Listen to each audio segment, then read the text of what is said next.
where the sun goddess keeps her shrine, a boy was born with curious eyes to a quiet town in sacred time. His father came from fishing tides, his mother brought the sweets with pride, and he, the child, would bridge both sides, the scholar born to seek the why. You are you, his father said, don't follow where the others tread. Speak your truth and walk your way, even if the skies turn gray. And from that seed a fire grew, to ask the old, believe the new. In memory's light and reason's flight, Ohkado rose to make a name. A caramel wrapped in sweat and love, a soldier's heart who had enough, a mother's hand to calm a storm, the warmth that kept a young soul warm. A child who wept when mother left, too young, they said, for thoughts that depth. But in that cry a question stirred, what's memory if not unheard?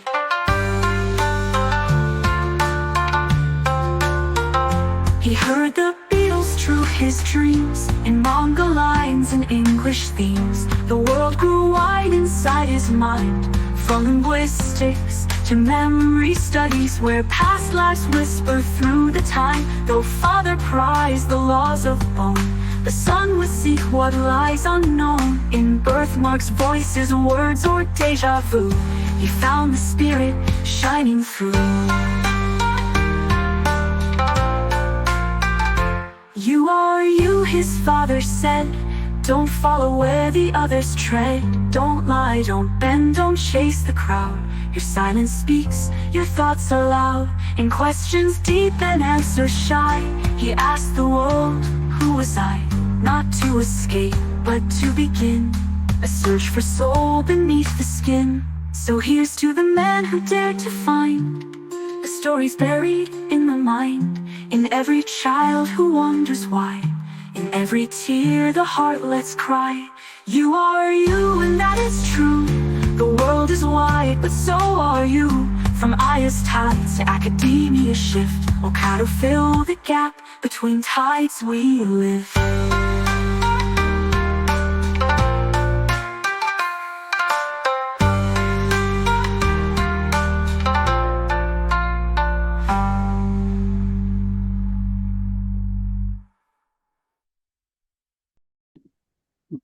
Hello, Ohkado. Welcome to this program. Thank you, Olga. Thank you so much for inviting me to your great program. Thank you. So I'm really very interested because you and Akira, from the same part of the world, have brought to the surface some very unique, capable to change or transform the way we look at our beginning of life, life, children, and humanity in general. Mhm. We'll start from the very beginning in getting to know who you are and what your contribution is. When were you born, Ohkado? Yeah, I was born in 1963, and it was in the city of Ise in Mie Prefecture, Japan. And the city is home to the Ise Grand Shrine. It's a Shinto shrine dedicated to the solar goddess. To the solar goddess, right. Yeah. And in 1963 or 62 or around that time period in our history as the world, what was going on in Japan, and more specifically to the place you were conceived and born? Of course, as for the world, 1963 was the year when JFK was assassinated, which was a great shock to the whole world. In 1964, we had Tokyo Olympic Games. Of Mhm. course, I don't remember anything at all, but the Beatles were also came to Japan, and it was a huge, it had a huge impact. Again, I don't have any memory of that, but that maybe um, the country itself was, how can I say, very, very energized, and because of the economic development after the war. Mhm. So very vibrant period, I think. Mm, very interesting quality of the background, of the historical background. The energy was rising at that Yes. time. And what was the system of values that was prevalent in that historical moment in that space? hmm Before the World War, most Japanese believed in very spiritual things, and also it was one of the how can I say momentum or the cause of us going into the war, and we are kind of united under the name of emperor, which was at that time regarded as living God. I don't know whether the adults really believed in it, but we as a nation were kind of very united. But after the war, maybe because of the GHQ, General Headquarters, the American uh, force forced us to abandon all those systems, and people were beginning to believe in only material things. So the trend was gradually shifting towards material worldview. So it was a transition between the traditional emperor god-like representation on earth way of living to a more materialistic, Western-like, American-like system of being. Yeah, No. exactly. Yes. So, but no, the place I was born and also the place my father and mother came from were a little bit, rural and still very much traditional. So I vaguely, no, not vaguely, actually, I remembered, for example, in my grandfather's country, it was a fishing village. And at that time, the funeral system was quite old, traditional, and we used a wooden tub, and put the dead person in it, and kind of sitting in this posture. And Mhm. I saw my grandfather put in the tub, and my grandmother saw him. She opened his eyes to me, showed me his eyes, and see, he's now dead, so he doesn't move. So I was, that it was very impressive. But I see. So his soul or his consciousness is no longer there, and I was very impressed by that. And also, the villagers they used a carrying rod and carried the tub into the graveyard, but it was not something very modern, but just mound or a ground.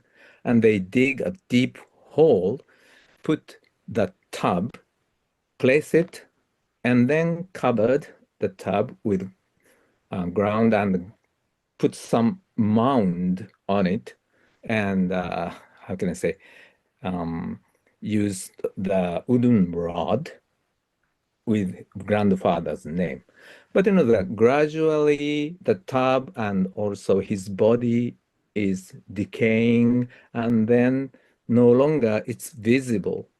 Then maybe a different tub will be brought in. So I don't know where my grandfather's body actually is now. Hmm. So it's a kind of the how can I say recycling system. Hmm. Uh, And also, Okando, how old were you when you experienced that memory of the wooden tub as a burial, as part of the burial ritual? yeah, maybe I was 6 or 7. I don't remember exactly. Hmm. And also at that time, old ladies like my grandmother sometimes talked like this. I don't know whether it was like that in Greek. You also had many, gods. And the reincarnation is not the system you believed in, but we did. And for example, my grandmother sometimes said, "Oh, this boy, this small boy must be a reincarnation of that person because he's so good at calligraphy." Hmm. Mm. And I don't know, how much I was affected by that, but I vaguely remember those, the kind of traditional remarks by Hmm. old ladies. So in a way, it was something which was part of, or is still part of the culture, Mhm. and in the environment, and it touched you as well as a young child. Yes, I think so. Looking back, of course, Mm, because after that, my father was, probably he went to the war and he had hard time, and he was 18 when the war ended, and all of a sudden, what he had believed was changed. So, it was what you believed was wrong, and you have to adopt yourself to the new system. mm, And there's no God or there's no living God, and we have to focus on something more material. mm. What is the name of your father? My father's name was Masashi. Masashi. Masashi. Hi. Yes. Masashi. And would you like to tell us a few more things about him? You started saying that at a very young age, 18, he was part or Mhm. participating in the war, affected by the change, the shift that happened. Uh, could you please go on telling us a few more things about your father? Okay, thank you. Yeah, he was born in 1926, and as I said, in a fishing village, very poor. And he was the second child of 10 children. And and my grandfather was a fisherman, and my grandmother carried the fish he caught Mm, using a carrying rod to the nearby city. Although it was nearby, but still about 7 or 8 kilometers away. mm, So she had, of course, there's no bicycle, there's no car, let alone, bikes and so on. So she carried the rod, carried the fish, two tubs of fish, and then sell them in the city and got some money. And my father said that, the one of the best part of his mother coming back was she bought 10 small candies in the city, which was not available, in the fishing village.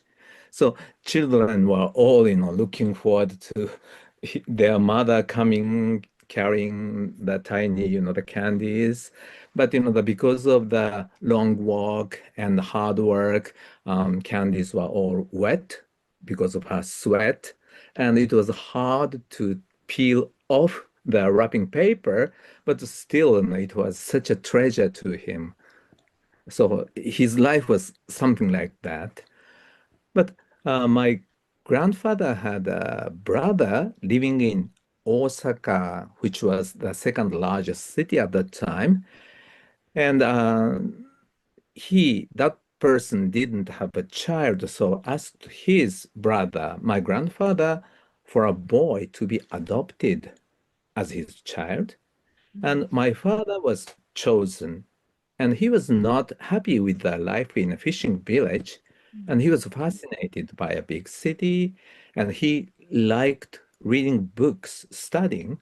mm, So they said that in Osaka you have yeah. So if you go to Osaka, then you can have a lot of chance of reading many books, study. So he went there and he loved the life in the sense that he was able to read books, study a lot, but maybe he was not very happy with his new parents. mm, mm, Yes. And then he was brought to the war as an army soldier, and he didn't actually fight. There was no time for that. But then at that time, Osaka was devastated by air raids by Americans. So it was impossible for him to go back to Osaka. So he had to come back again to the fishing village mm. where he started to work as a teacher, junior high school teacher. I start seeing how these shifts repeat in the family. Mm. And there are shifts between the past and the new, or one and the other, without saying which is better or worse, but there are shifts. Very interesting. What do you remember from your uh, father or even grandfather as, how could we say, tools for life? Yeah, my father was a very strict man, partly because of the war, and he had his own rules, like never tell a lie. He Mm, repeatedly said on every occasion, and also, you are you, and other people are other people. So, for example, sometimes little children say, "I want to have this because my friends all have that." Then my father said, well, it's you are you, and other children are other children. Or my house is my house, and their houses are their houses. So that's different. So I won't buy that. Of course, if it is something he agrees to buy, then he would buy that. But if he didn't agree, then that was the answer. So I quite often heard him say that to mm. all of us. How did this affect you or ease in you? Yes. Um, it, I think it directly is affecting my work now because, something spiritual, especially the reincarnation concept or the life between life and prenatal memories, those can be something, the scholars frown at. But, I feel and think and believe that that those memories are real and very important, especially not just for children but for parents or the maybe for all people. And that's what I think, Mm. and and even if my friends do not like that, and they do not attack me directly, but maybe some people are probably attacking somewhere. But I think it's okay. So it is That kind of you, mentality. it is Yeah, you, and yeah, you, and the others are the others. So it right. resonates in a way, uh, Yeah. and the, I guess the advice towards supporting the truth and not telling Mhm. lies. Is it Yes, in you? Do you recognize it in yeah. your life?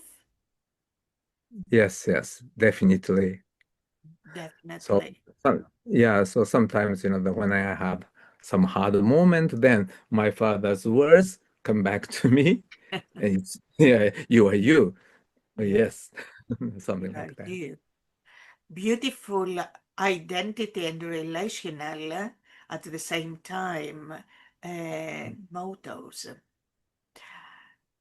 What about your mother? What was your name or is her name? She is Junko. Junko. Yes, and she was born in a wealthy merchant, and my grandfather on her side was a sweet maker, or the patissier Japanese version of, and he was a really really skilled worker, and he showed me how to make various cakes or Japanese sweets, and I was very fascinated. But she means my grandmother, no, my mother also had eight, no, my grandma parents also had eight children, and my mother was the second. So she had to take care of all those, the sisters, brothers, and she also had very hard time, busy life. Mm. So both women that you spoke so far, Mhm. your mom and your grandmother, Yeah. were hardworking women. Yeah, they are. And at that time, I think most Japanese were, and the older ones had to take care of younger ones. And people, in a sense, the people of the area were like a big family, and everybody was taking care of, other people. Mm. So actually, there was a community spirit i- Yes, in this in the time, right? So, how many children were you? Have you got any siblings? I have just one brother, Mm. 1 year and 6 months younger. 6 months younger. 1 year and six One, months younger. one and one. Yeah, okay, right. So it was a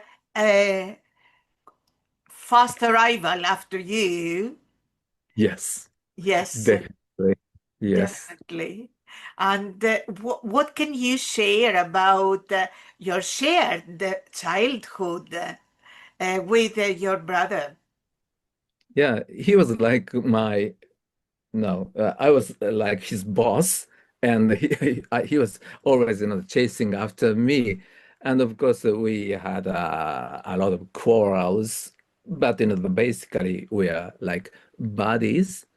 But one very clear memory, which is related to what I'm doing now, is when my brother was born, my mother was in hospital, and I was very, very lonely. I missed her so much. And so one day I was at the entrance of the house and crying, "Where's mommy? Where's mommy?" And then my father was there and told me, your mother is in hospital. And that maybe he didn't mean to scold me, but I felt I was scolded, and his words were very strong. And I was kind of, the hurt. And then that memory was quite vivid. And when I talked about that, probably when I was a junior high school student or so, further, when I was very young, before two, I was waiting for my mother, and kind of scolded me or chided me, and he said that that can be possible. That couldn't be possible because the children under the age of two, according to the brain science, could not remember anything. Well, that reaction was doubly shocking to me. First, that I felt that my father did not understand how hurt I was at that time, so he didn't understand my feeling. And then, well, whatever the brain science says, but my experience was real, so real. So maybe science is not as reliable as many people say it is. Yes, so that was a very, very important experience to me. Hmm. So So, now, yeah, so uh, I interviewed many children, but that they are sometimes hurt because especially their fathers do not believe what they say. Probably you have, similar experiences with many children. Their fathers tend to say, oh, it's just your imagination, or don't say something that silly and so on. But to me, I think I understand how those children feel when they were dismissed like that. So, mm, actually, Ohkado, I can see how this is another point that tells me as a listener to the story how wisely our experiences are interwoven into mhm, taking us where we are meant to be if there is a purpose in each one of us. So let's stay a little bit on to your mother. What were the words that have stayed in your soul as you remember her? mhm. Not words, but her attitude and atmosphere, and she quite often soothed me or explained. My father was very strict, and he had his own rules, and he often scolded us because our mostly bad deeds. So he had his reasons, but that sometimes he kind of hit me like this, or no, not just me, but my brother as well. And but after that, my mother came to us and see, do you know why he got angry or he scolded you? He had his reasons, and that is so she explained why he got angry or we were scolded. So because of that attitude, I felt, oh, yes, it was us that was wrong and not my father. So maybe without her, we got much, much more rebellious and angry, and our relations were not as good as, they were.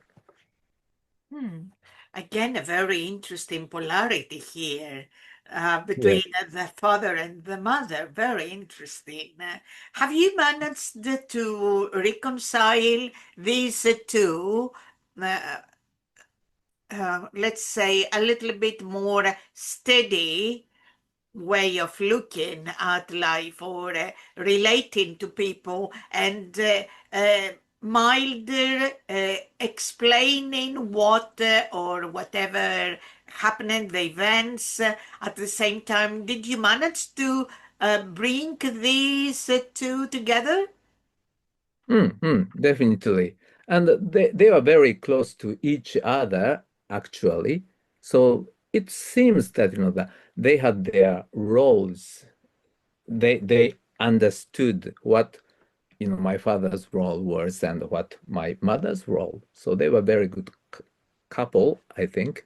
Mm, And at the same time, they were very generous, probably because of their background of helping people, other people. mm, They were also helpful to others. And again, one episode which I recall is um, my father was so generous.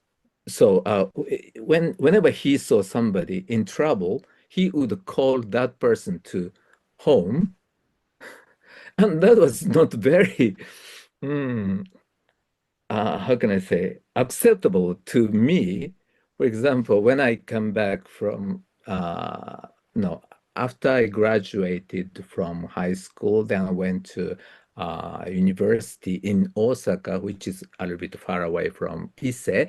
So only in summer vacation or spring vacation, I came to my home.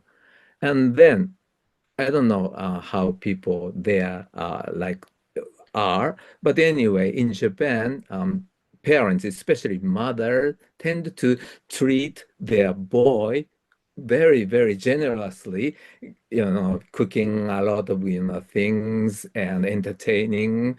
So I was so looking forward to that whenever I came back home. But one day, the strange boy was there in my house. And I asked my father, who is this person? And he said, well, he was in trouble in the station, so I brought him to home.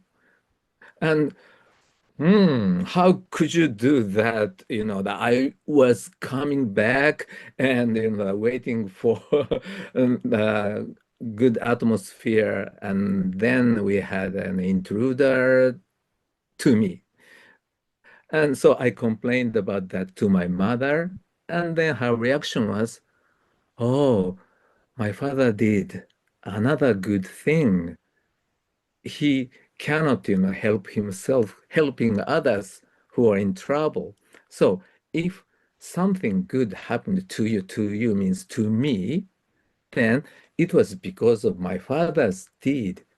So whenever that happens, you have to thank him in the future. So I see. My father was a great person. So without her words, again, I felt very badly against my father. Mm. great woman. Yeah, she was. Mm. So, when you were a child or in adolescence, did you have any vision about your life and what you would like to do or focus on? Mhm. Yes, I it was when I was a junior high school student. No, before when I was in elementary school, I wanted to be a manga, comic book, artist. But then when I was a junior high school student, we started studying English, and my friend gave me a record of the Beatles, the famous group. And when I listened to their songs, I was so fascinated and felt, wow, they are great. And I wanted to sing like them was at that time my kind of dream. And so I focused on studying English very hard. And I created a band and I sang and played the guitar in the band. Then, when I was a high school student, I met a book written by uh, Jochi University, Sophia University professor emeritus named Watanabe Shoichi. It's about the origin of English and English words, the history of English. And I was so fascinated by the world of language and beginning to feel that I want to study linguistics. So I chose the university where I can study that subject. So you And of went to Osaka again, another repetition in the family. Osaka and the fishing village, back and forth. So yeah, you went to Osaka and you studied linguistics, right? yes, it was very interesting. Yeah. And also my father was, very intellectual, but because of the war, he couldn't study a lot, but he still had lots of books and he generously bought whatever book I said I want. So my bookshelves were full of encyclopedias, science books, of course for children, not for adults. So yes, that kind of atmosphere was also very, very affecting me. How many books can we see in this background, Okado? Oh, I haven't counted, but maybe many enough when the earthquake or something happened, I would be crushed by them. Yeah, yeah. So you went to university, you studied linguistics, and did you start developing this discipline, or you saw something different after graduation, etc.? Mm. Well, the version of linguistics I studied was generative grammar, started by Noam Chomsky, an American Yeah. linguist. And the basic idea is that we all have some genetically endowed, innate linguistic ability. And what is it like and how it works is the topic or the target of that discipline. Also, I studied very hard about that and how to create a model, good model to explain linguistic phenomena. But then, yes, but Go then on. gradually I began to feel, hmm, linguistic ability might not be in the brain, and even if we focus on the brain, we will never be able to really understand the nature of language or the thoughts, which are the very beginning of language, especially because of the phenomenon of aphasia, language loss. And of course, as you know, it's quite clear that, that, for example, this part of brain is damaged, then this kind of thing we cannot be able to do. So there is a strong correlation between the damaged brain and our linguistic performance. But even if whatever place we have damage in, but we still retain our thoughts and for example, right now, I'm speaking in English, which is not my native language. So there are many things which I cannot express properly, but my probably thoughts are okay, much better than my performance. So where is the thought? Where is the thinking part or the consciousness is? It appears to be not in our brain. And then I was beginning to know about near-death experiences and children with so-called past life memories and so on. So gradually, I was shifting away from linguistics proper to different areas. I'm now, working on. And could you put it on the timeline? Which year is it that you started realizing that there is something else? Mm. I went to the MIT in 1991 to 1992, and it was a very exciting time as I was very, very fascinated by the theory. But I also studied philosophy at that time, taught by Noam Chomsky. And then gradually, maybe it took 5 or 6 years until I started to think, am I right in pursuing this area? And then there are two very important social incidents. In 1995, um, Tokyo subways were attacked by a cult religious group, and many young people had become members of the cult. And one of my students got involved in that incident, and he was very intellectual. And I didn't understand why he believed in such nonsense. And I started to study why, that so many intellectual people got involved in that. And then in 1997, um, a 14-year boy turned out to be a serial killer, and he killed 2 or 3 elementary school kids, and also last one was killed. Maybe I shouldn't talk about that in detail, but in a very, very cruel situation. So all Japan was shocked when it was found that the serial killer was a 14-year-old boy.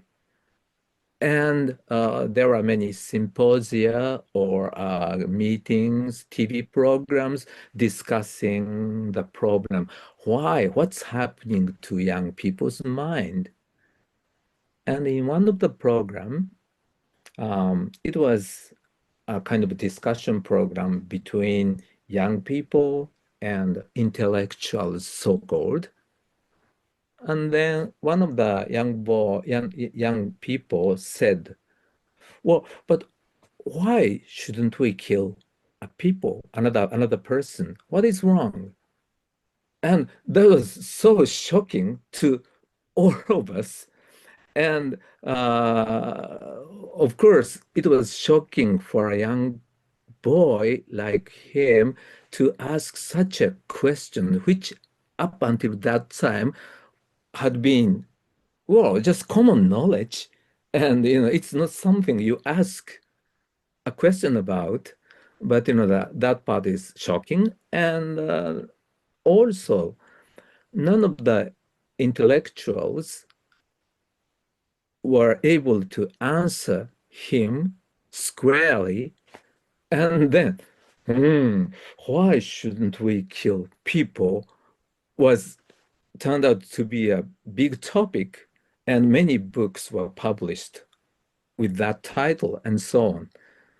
So those kinds of things. And also I lost my friend, and my students sometimes come to me and talked about their problems, like that their parents are beginning to be divorced, or their grandmother is dying, and so on.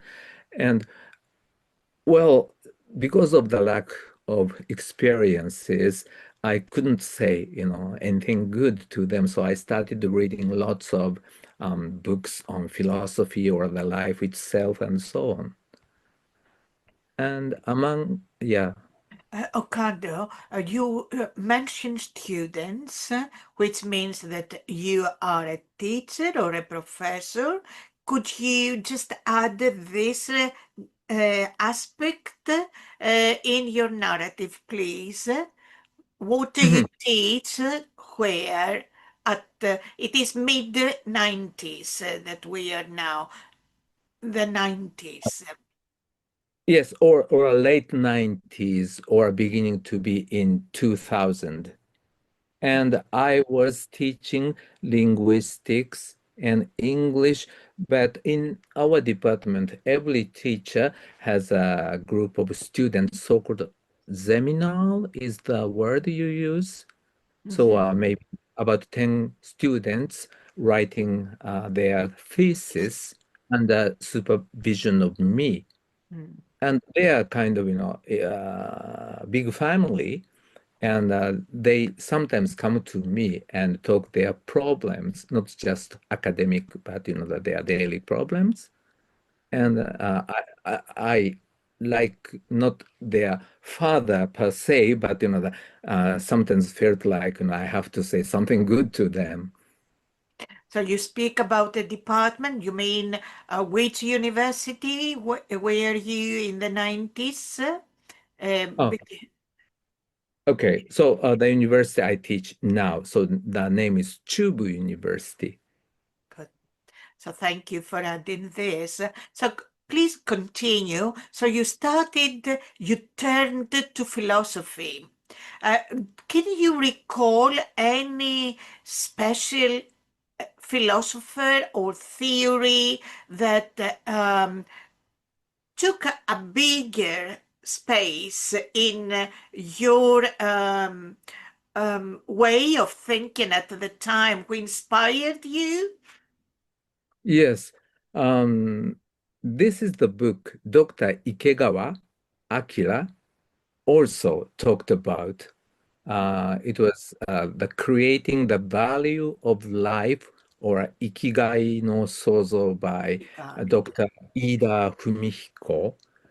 And in that book, he introduced various academic studies related to near-death experiences, reincarnation phenomena, past life regression. And he didn't say those studies are correct or definitely prove that we don't die or we reincarnate. But at least those studies were not very well known. But if you pay attention to those studies and think that they can be real, then your way of life might be greatly changed because of the materialistic worldview.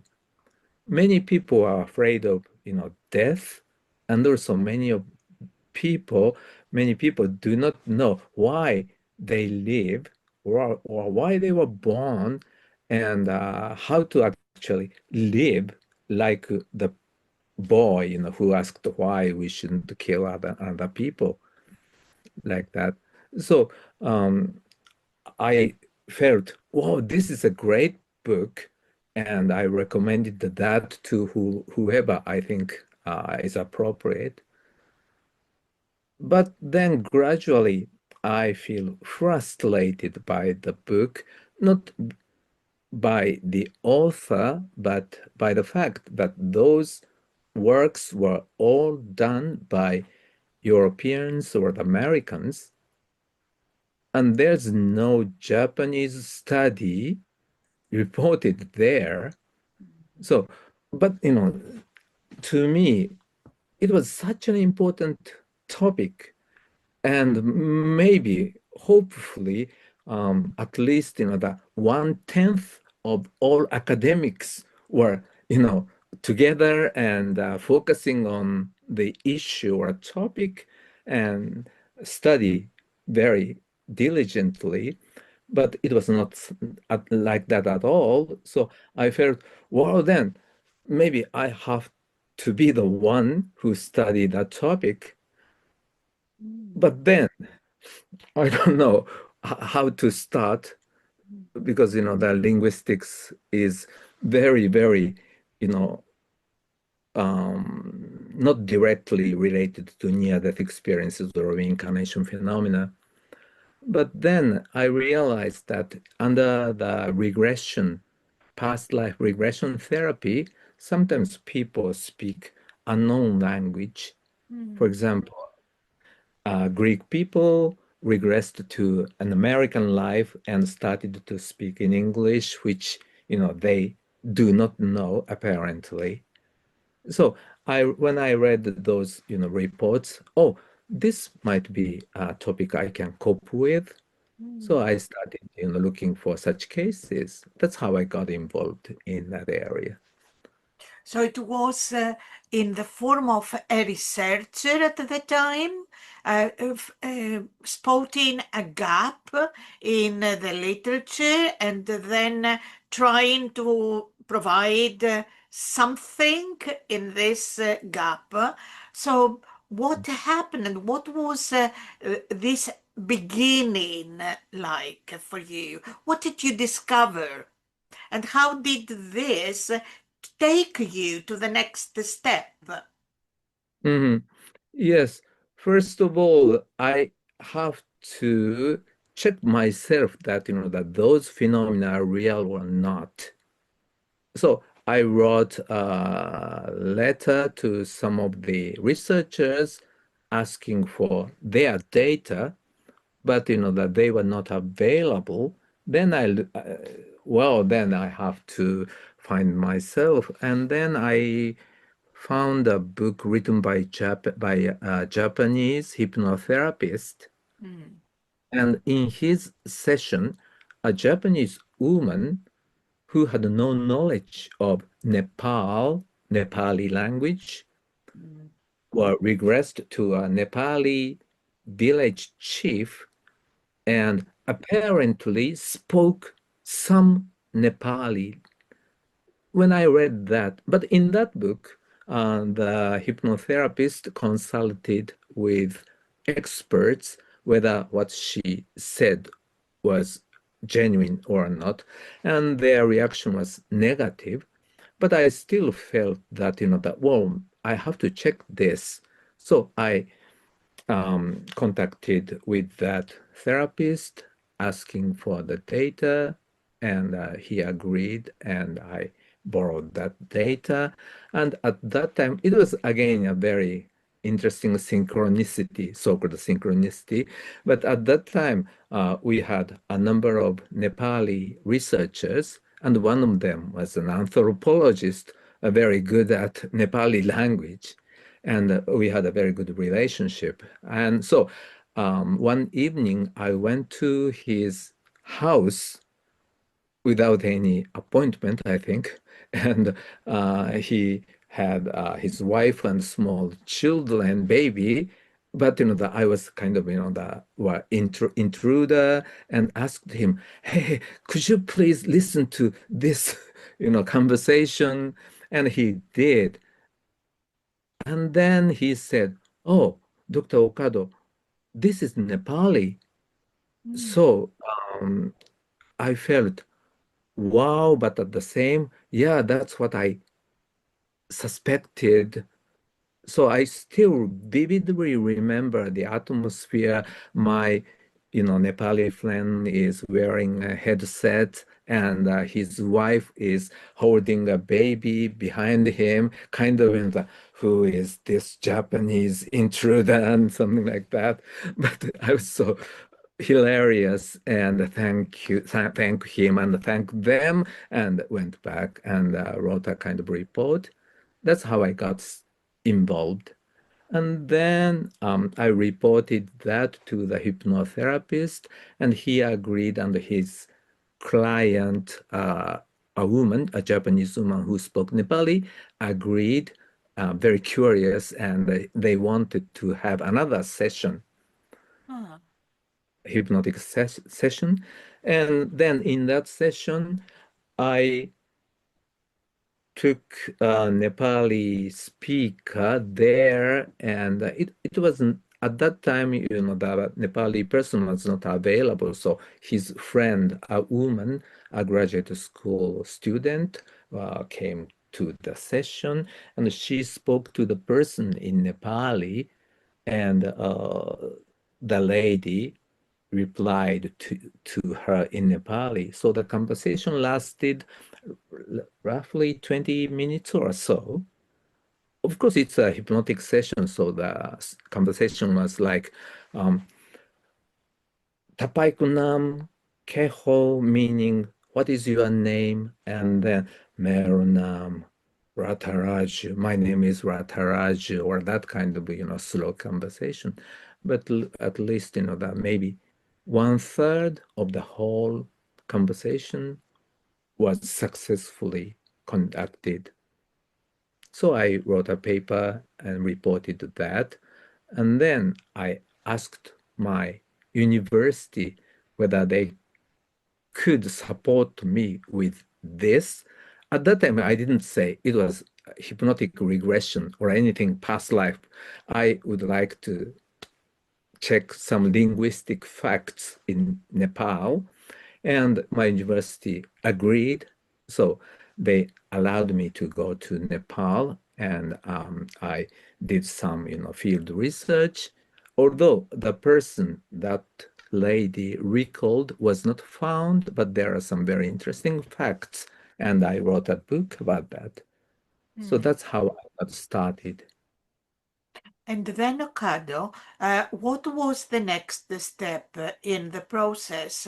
How did you, I guess, so far that you worked together with a hypnotherapist who could do that part of the work, and you could do the readings and the analysis and the reporting. What was the next step, and how did you reach the children narratives? Right.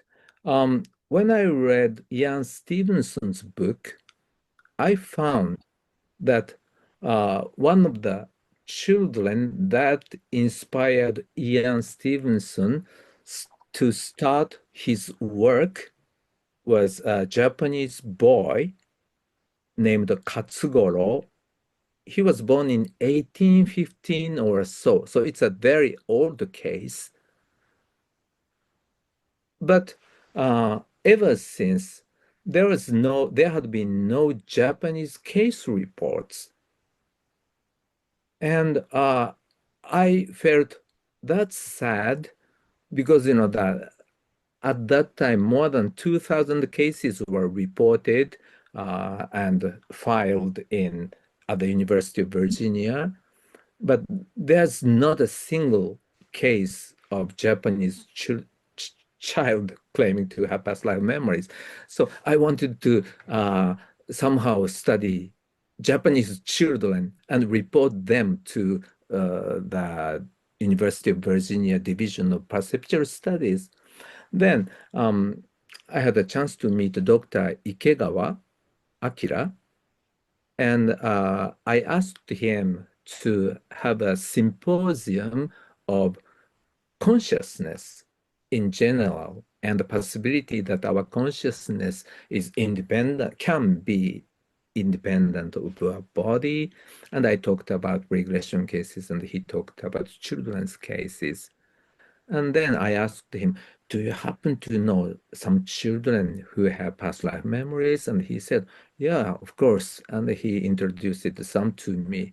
And that's how I got involved in children's cases. That is 2000 and what? It was 2010 or 9 or 10, I think. Okay. And as you are now in touch, in contact with the children, what was your experience like? What did you hear from the mouths of the children? Hmm. Some of them do have very vivid memories of their past lives, and that part, I think, is genuine, quite genuine. And some of them, their behaviors, for example, some say they fought in a war and they are so knowledgeable about those periods, and they like playing the war playing battle. And also very interesting is sometimes, they have birthmarks. For example, um, I know a Japanese female child who has a large oval birthmark here on her forehead. And she said that, she had a memory as an Indian girl who died in fire. And she said that, this mark is bindi, the ornament Indian women often have, or Indian people often have. And the goddess she met after she died gave this to her so that she would not forget about her life in India. Mm. And also, um, to me, very impressive is that emotional bond. For example, the first child I interviewed, the boy named Tomo, he had a vivid memory of having been a child in Scotland, in Edinburgh, and his former house was a restaurant. And he talked quite a lot when he was young. And when I met him, he was already 10, so he didn't remember very much about the memory. But he said he no, he had been wanting to see his real mother, which was kind of a shocking remarks to the present mother. But anyway, he repeatedly said that I want to meet my mother in Scotland. I want to meet my mother in Scotland. And that part was still very, very vivid. And he said to me that, that I can still um, see my mother when I close my eyes, and I want to meet my mother. And when I grow older, I would definitely go to Scotland to find her.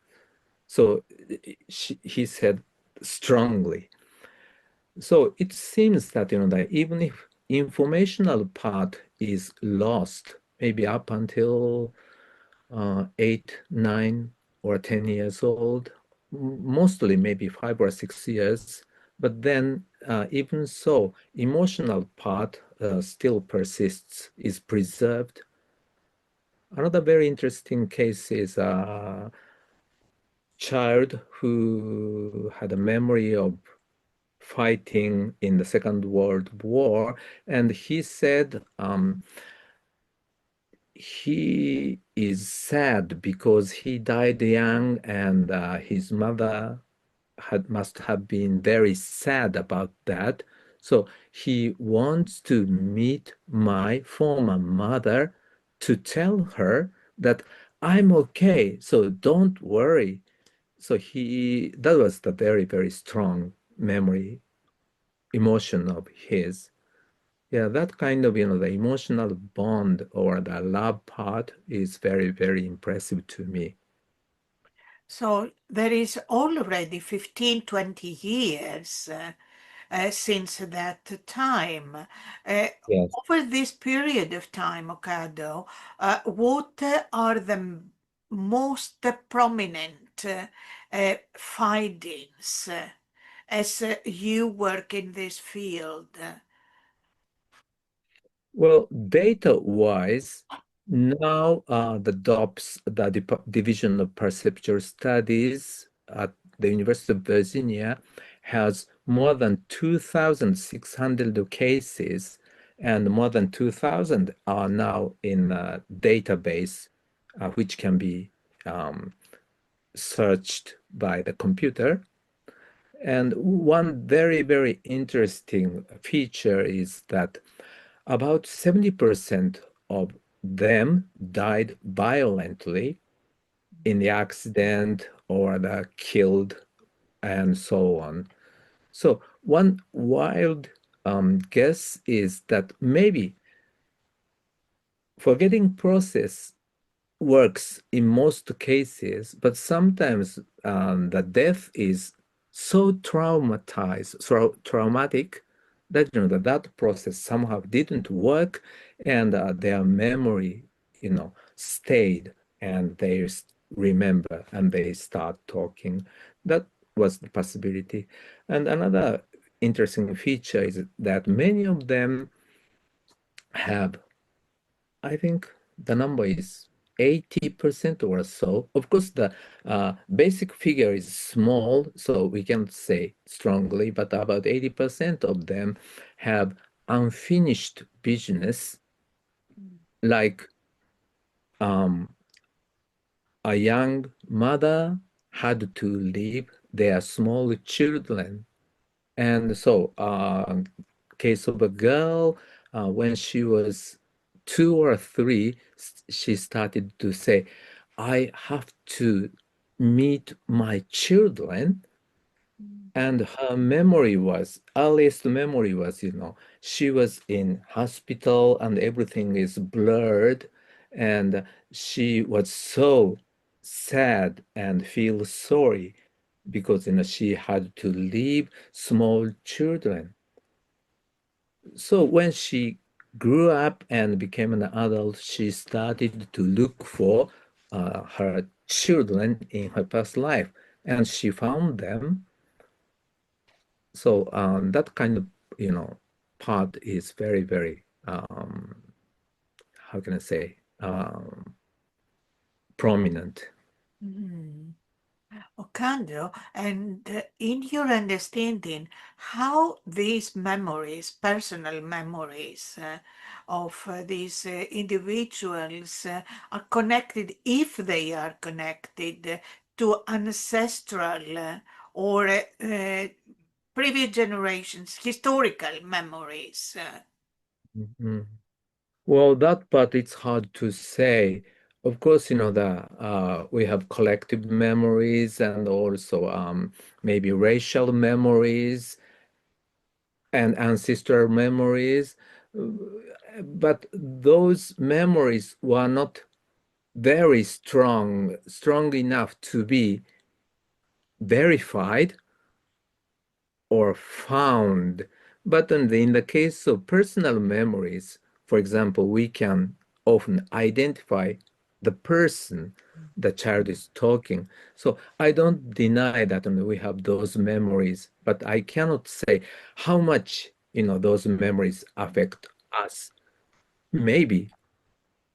Yeah, and now the important thing is if people, academia, but not only academia, health professionals, educators, other professionals, and the majority of people like parents and adults living their life, if they realize that, well, there is such a thing as death not ending everything, but just a coma in a Mhm. process, how will this affect and shift our life perspectives? Definitely. I feel that we become happier, much, much happier. And of course, that this life is important because it is the only life now to us. And even if we may reincarnate, but this life never, come back again. But yet, to me, what is important is our consciousness or the soul, using the old terminology, and the soul gain experiences and study a lot of different things, good deeds, bad deeds, good effects, bad effects, and become, to me, it seems that the souls are becoming wiser and wiser. And if we have that kind of knowledge, then, for example, uh, sex differences, racial differences, religious differences, those are not something, that we stick too much on. I might have been a woman, or I might be a woman in next life. So if, I kind of do something bad to a woman, which means that I do something to my former me or future me, and that applies to races, religious. So we should not judge other people because of their attributes, and that kind of attitude would change our whole picture. And Mm. also, I this is just my personal feeling, but sometimes the Buddhists say Buddha was generous or merciful because he can see other people's history, past lives. So it's just like, for example, even within this life, if we know that even criminal, but his life story was so tragic, and that and his bad deed is greatly affected those episodes, then we cannot say, well, his crimes are okay, but at least we can understand and have some compassion to that person. And in the case of Buddha, I think that he sees everything, or very, very long past life, experiences of other people. So he can be very, very merciful because he cannot just judge because you did something bad and then that's bad. So that's my personal feeling. Mm. And since you mentioned a narrative, a past life narrative, that your daughter uh, is about your daughter. Uh, Oh, yes, yeah, right. perhaps you would like to speak a little bit about this and how it has uh, touched you as a father. Hmm. Yes.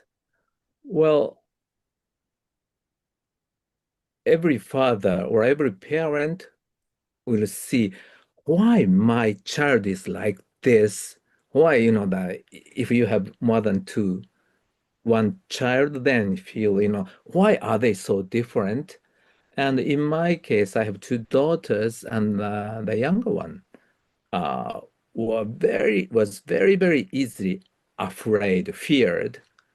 For example, one of my cherished play is throwing a light blanket, cotton blanket, over small children. And usually they are so happy, wow, and like this.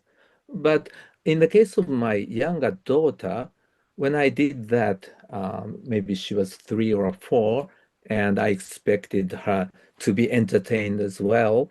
But she was so afraid, and she crawled and then clung to me crying, and I was so shocked. What's happening like that? And such things, for example, when I do something like da, da, da, da, da, da, and then approaching her, then she was really, really scared and don't do that, which was again, I didn't understand that time. But then, when she was a junior high school student, all of a sudden, I still remember a pillar is coming to me, and I was crushed and died.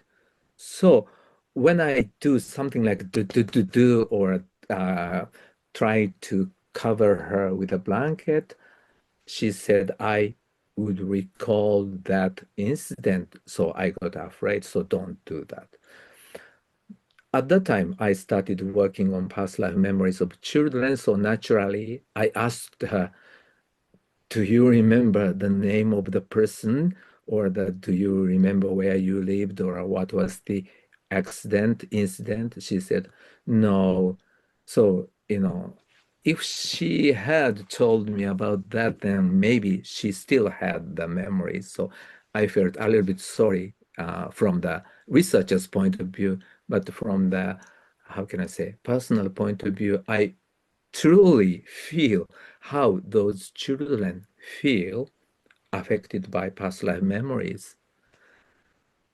So, what would you like to communicate to parents who might witness such mm, eccentric ways of behaving or cannot explain what is going on here? How can they be a little bit more observant so that they can come closer to the understanding of what is going on to their children? Mm. Uh, First of all, I think that the possibility of past life memory exists. That kind of understanding is the very beginning. So in many cases, past lives, that's nonsense, that kind of attitude. But if you just think about the possibility, then often everything will change. So in my daughter's case, for example, why is she like that? But well, she might be affected by her past life memory. And quite often, children have nightmares, and many of them who have past life memories who died tragically cannot sleep at night, or crying all night. But just parents know that that those children might have died violently, even if that they cannot be sure. But if you have they think about that possibility, then I think they can be more and more generous or opening and kind to children. And so that kind of knowledge is very important. And then,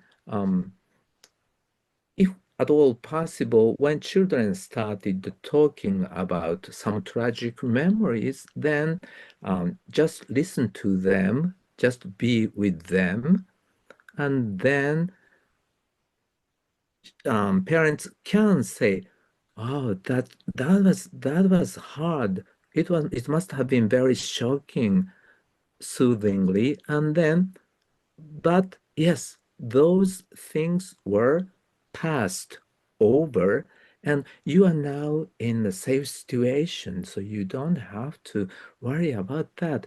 That's okay to recall those things, but remember, that's over. Those things are over, and that kind of that things you parents can say to the children, and that greatly changed children's attitude.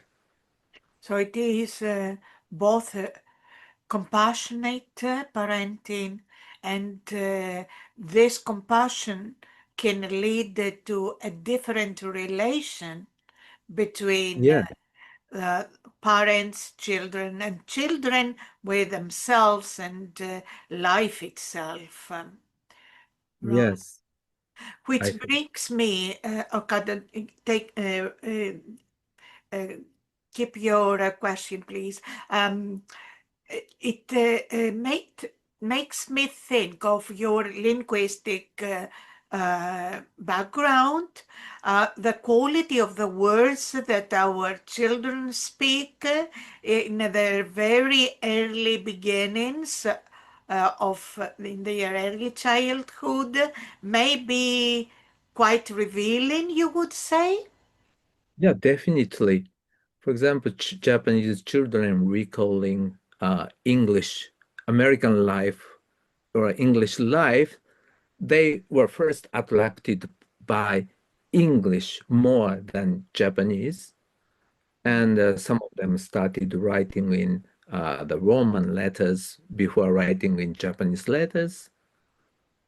And Yeah. So, and those children tend to be slow in linguistic development in their mother tongue, Japanese. Mm, But if you know that possibility, then parents do not get very much worried about their slowness of language development. mm, Of course, sometimes, the pathological problems. So you cannot just say everything is okay, mm, but as long as those children are somehow appear to be intellectually mm, okay and also interested in other languages or other cultural things, then I think you can think about the possibility of past life effects. mm. So actually, Okando, uh, when you speak about prenatal memories, you mean preconception memories, other other life times memories. Did you happen to compare the womb memories? I mean, the prenatal conception, birth, this 9 months, plus minus. Did you find or did you research any connection between the quality of womb life and the previous lifetime's memories? Are there any similarities? Are there any common themes or whatever? Mhm. Uh, all those memories are basically, um, how can I say, outside the scope of the main scientific research, at least up until recently. And so those memories are impossible memories.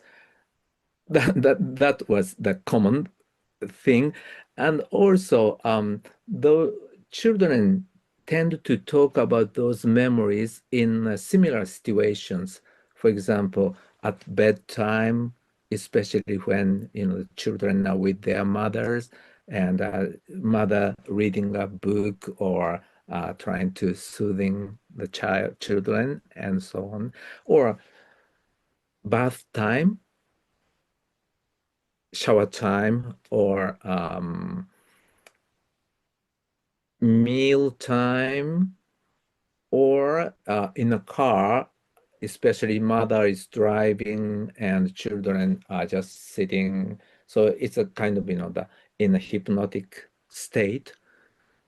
So those memories have common features. And also, those memories tend to disappear. Maybe in my understanding, actually, those memories go down into subconscious areas and they are always present, but anyway, appear to disappear almost at the same age or ages. So those memories Yes. are quite common. Which age? Seven, five, 6, 7, 8, and it's not usual to for children to retain those memories until they become adults. How old is your youngest daughter now? She's 26. Does she recall this memory now that she is much older than when she was frightened because of the blanket or uh, uh, the lifetime she recalled? Well, she does remember that she told something like that because I repeatedly tell the story to her or in public. So, but she doesn't have real memory of that episode, not Mm, anymore. So not she was any. not, yeah. And Okando, this is parents. What about the academia? How do the other colleagues in academia respond to this possibility of research or findings, etc.? Mhm. Well, it's hard to say. At least there are some societies, associations in Japan where I can present my research. But so far, none of them started working on past life memories. Some of them uh, do work on near-death experiences. But thinking about the world, then many more and more researchers started thinking about the possibility of consciousness beyond our physical body. And the past life memories is one of them, but the near-death experiences and uh, what is that? Mystical experiences and other related experiences, after death communications. So I think the mm, trend is growing and growing. That's my feeling. And you might be aware, in 2014, there was a manifesto declaring that the post-materialistic science is in need, and many researchers, by now maybe 500, signed the manifesto. And in 2019, there was a declaration, especially for end-of-life care area, but we have to think of it about non-local consciousness into the practice of caring for dying people. And this year in Korea, Seoul, researchers asked researchers working on those things, including me, and they issued a declaration, Seoul Declaration. And so we have to incorporate those knowledge into at least end-of-life care and education. So those two areas are key important parts. Ando, what would you like to communicate as a message of value to your colleagues in academia? And I mean not only the researchers and the professors, but also the deans and those who take care of the curricula and the focus points in academia. What would be your message to them? Mm. Why don't we think about consciousness, focus on consciousness that can be independent of our body? So we I hope we can have systematic research projects working on various aspects of the consciousness, and of course, the children uh, is the core part of that, and also the applying side. So whether that the consciousness can be independent or not, but at least up until now, there are so much amount of research results.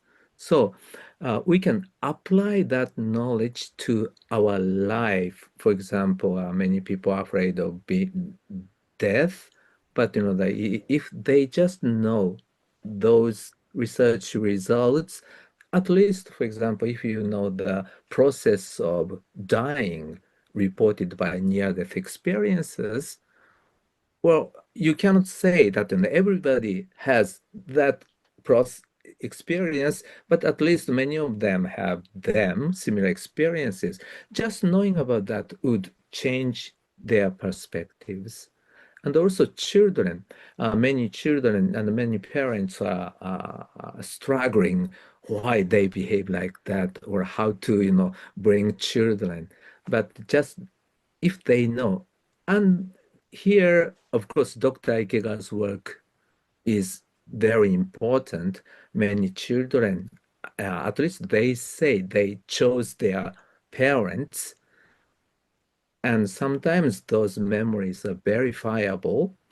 And just knowing about that, whether they are real or not, but just knowing about that, then uh, that knowledge can change parents' perspectives and they can be more compassionate. Yes, so Right. yeah, yeah, I might have said too much, but anyway, No, no, yeah, no, that's no, no, you did not.